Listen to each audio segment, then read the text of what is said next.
Hey there, folks. Welcome back to our channel. Today, we've got a special treat for all you Alight motion editors out there.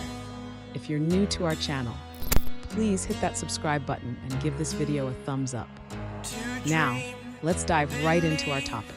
If you're in need of some shake effects for your Alight motion projects, be sure to watch this video all the way through, because the link to the password-protected content is right here.